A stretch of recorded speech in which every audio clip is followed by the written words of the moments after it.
En un momento, ayer el Palacio Nacional cerró dos jornadas, dos jornadas en 2 días de trabajo de parte de todo el gabinete del presidente Luis Abinader y la vice Raquel Peña, donde junto con José Ignacio Paliza, quien es ministro de la presidencia, encabezaron el Consejo de Ministros ampliado, que es el número 55 de su gestión, de la pasada y de lo que va de esta, que se lleva a cabo allí en la Casa de Gobierno. Hay novedades, por ejemplo, la presencia de un delegado del Banco Interamericano de Desarrollo, BID, que es una entidad crediticia internacional, es decir, que presta. Eso a mí me pone bronco y sé que a todo el que sabe lo que es la deuda.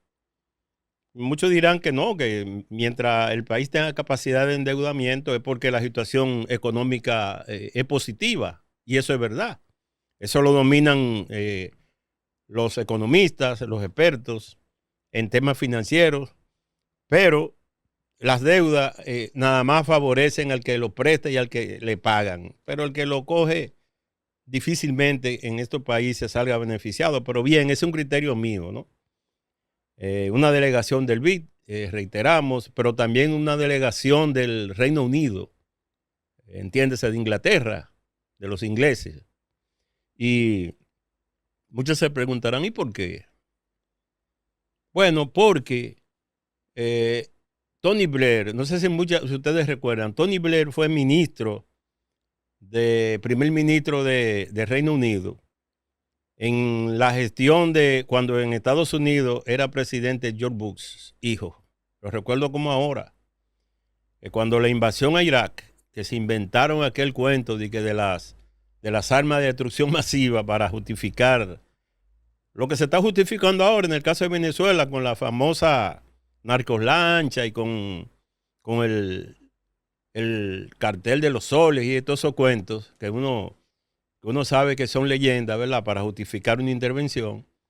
Pues recuerdo que Tony Blair, siendo primer ministro de Reino Unido, reitero, se prestó no solamente a respaldar esa decisión del gobierno estadounidense de intervenir primero en Kuwait y luego de ahí la invasión directa a Irak, donde Saddam Hussein fue apresado. Recuerdo como ahora que lo sacaron de un túnel hasta con piojos y como hacen las tropas vencedoras, las que se imponen, exhiben el trofeo como si fuera un trofeo y le sacaban los piojos con la cámara de televisión encendida y se burlaron y después todos lo ahorcaron.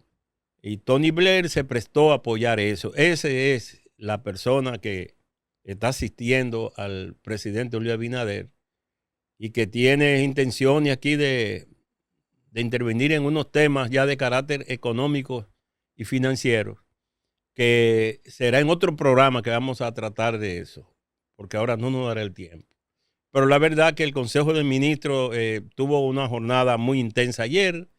Se inició el sábado, pero concluyó ayer domingo a las 6 de la tarde, y donde el presidente fijó las metas y las prioridades que tiene para sus ejecutorias de lo que les resta de gestión. Hay un resumen que hizo primero el ministro de la presidencia, José Ignacio Paliza, que queremos que usted lo vea y lo oiga de manera directa. Muy buenos días a todos y a todas. Gracias por estar aquí y siempre dar cobertura a los eventos, acontecimientos, reuniones, iniciativas que se impulsan desde el Palacio Nacional, de manera muy particular del Consejo de Ministros que se celebramos hoy el 45º Consejo de Ministros convocados a partir del 16 de agosto del año 2020, el 55 Consejo de Ministros. Este consejo es uno distinto porque es una jornada extendida, es una jornada en la que nos vamos a trabajar en diferentes vertientes, con diferentes acciones y con diferentes formas de tratar de conocer las razones que nos convocan hoy en día. Tal como indicó el presidente Luis Abinader, iniciamos no solo un nuevo año, sino una nueva etapa gobierno, con el que aspiramos a dejar una transformación que traiga consigo un mejor futuro, una mejor calidad de vida para todos los dominicanos y las dominicanas. A esto se deben, entre otras cosas, los recientes cambios, rotaciones y movimientos gubernamentales en el gabinete y en el Consejo de Ministros, que es normal que se den y que se propicien en el transcurrir de las sesiones gubernamentales. La naturaleza y propósito de este Consejo de Ministros extendido tiene como fin articular, alinear todo el esfuerzo gubernamental y donde se están fundamentalmente priorizando los proyectos para este 2026 con el objetivo de maximizar el impacto de las políticas públicas en la vida de la ciudadanía y avanzar de manera concreta en las 10 metas priorizadas de la gestión gubernamental que pusimos en evidencia en el Consejo de Ministros de noviembre de 2026.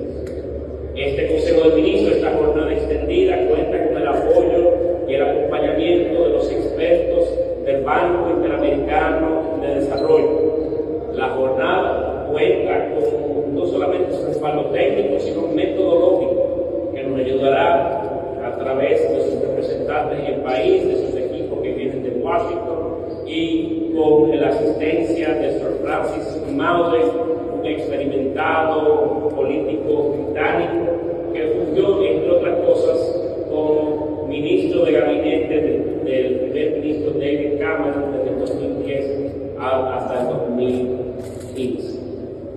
El enfoque tiene que ver con la planificación y presupuesto, tiene que ver con el enfoque y los presupuestos que vamos a ir impulsando durante este año y con un sinnúmero de aspectos vinculados a todo el año 2026. Los vamos a distribuir ahora en mesas de acuerdo a esas 10 prioridades, donde se van a acompañar cada una de esas mesas de los ministros y directores que están vinculados al impulso de esas metas o esos objetivos, de tal manera que podamos nosotros articular mejor y vencer algunos obstáculos, barreras y situaciones que se dan en el día a día de las gestiones gubernamentales y vamos a poder fluir muchísimo. Será una jornada fructífera de mucho provecho y que nos ayudará a iniciar este año 2026 de mejor manera. Así que muchísimas gracias a todos por estar aquí y al final con muchísimo gusto le daremos algunos otros detalles sobre este partido.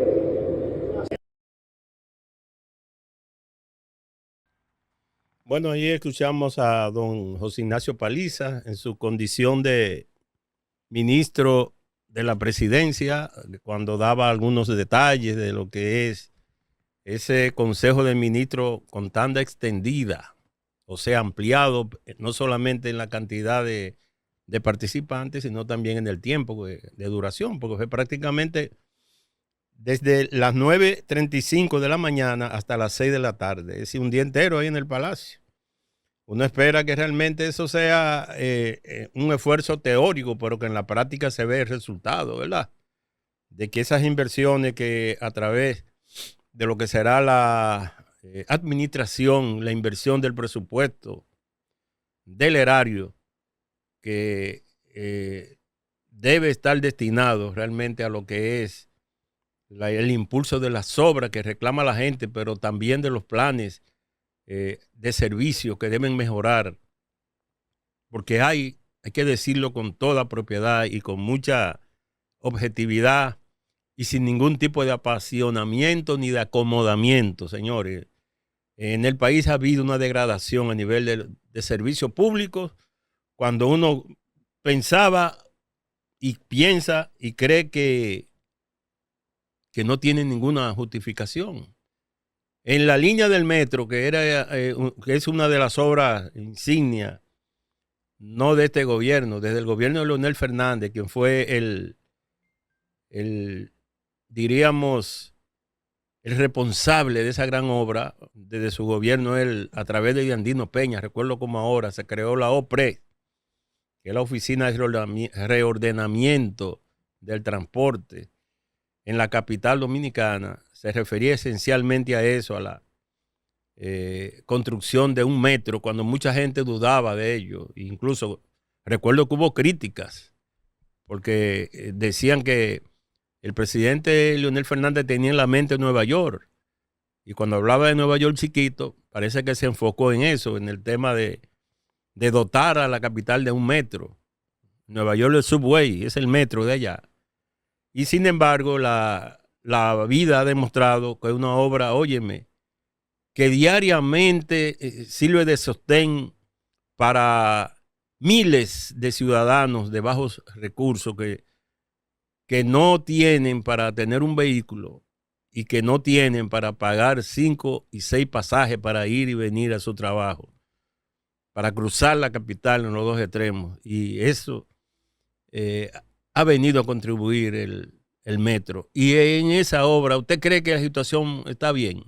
Ahora mismo hay un tema ahí, hay una falla y se está llegando hasta la parada, creo, si no me equivoco, la Gregorio Urbano Gilbert, que llega a Villamella, que va a Villamella antes de la Mamatingó, que es la última parada desde el Distrito Nacional a Villamella, por una serie de mantenimiento y de cosas que no se veía antes. Mantenimiento se le da, pero sin necesidad de afectar a los usuarios, pero también hay deficiencia en otras áreas de servicio. Y ojalá que el gobierno, puse eso como puntal, como ejemplo, pueda llevarle servicio a la gente. Eso que yo daba como queja en la mañana, que pone a la gente a comenzar con un mal humor que luego se extiende y que se convierte en el pesar de mucha gente que debería estar celebrando, debería estar alegre y debería tener un criterio positivo de la vida, no negativo ni de pleito. Se puede resolver con poca cosa. Sí, con poca cosa. De tantos millones y millones invertidos, que yo reitero que no me cabe en la cabeza la cifra para hacer este monorriel, que tanto martirio le está costando a la gente y a los conductores esencialmente. Debe de parte de esos recursos ser destinado para ayudar a la gente a sobrellevar mientras terminan y se inauguran esa obra. Pero el presidente Luis Abinader también habló con relación a ese Consejo de Ministros de ayer, y es bueno que usted oiga lo que dice el presidente de la República.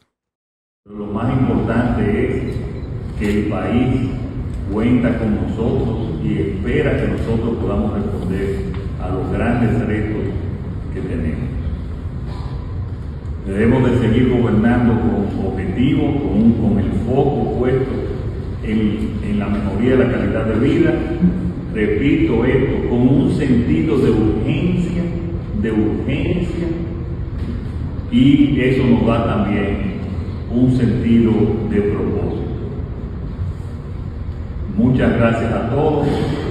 Vamos a renovar nuestros ánimos, a renovar nuestros objetivos, a renovar nuestras esperanzas, porque en mucha parte del gobierno nosotros estamos haciendo cambios transformadores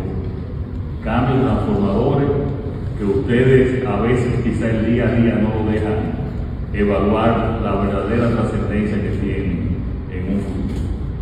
Eso es lo que estamos haciendo y esos cambios y esas transformaciones son los que tenemos que seguir construyendo para poder más adelante, más allá de nuestro gobierno, que un gobierno amigo también pueda trabajar de la misma manera.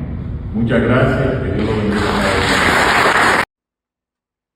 Bueno, ahí estaba el presidente de la República, Luis Rodolfo Abinader Corona, hablando de lo que son los cambios transformadores que está llevando a cabo desde el Poder Ejecutivo, y habla también más adelante de la transparencia en todo lo que significa la inversión pública.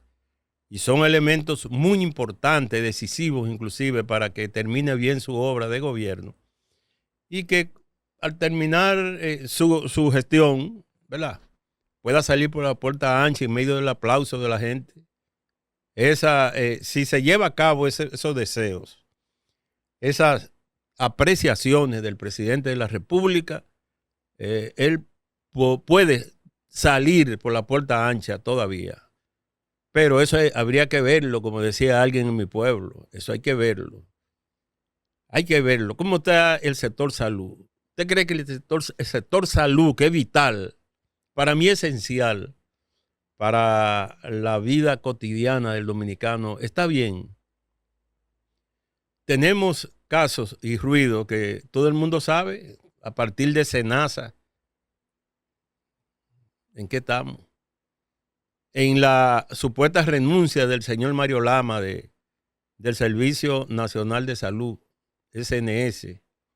Todo hay muchas especulaciones y conjeturas que habría que esperar a ver. En el caso de un hospital en Asua, que se le derrumba el techo completo en plena construcción, son cosas negativas que realmente uno no puede tragársela y dejarla pasar. Vamos a ver qué pasa.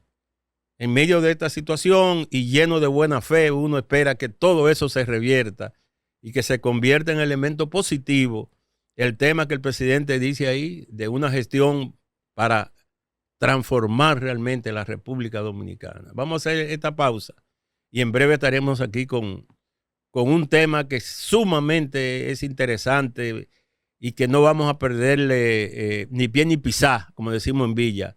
El caso de la niña Brianna ahí en Inver, Puerto Plata, como que se ha complicado más de lo que uno esperaba.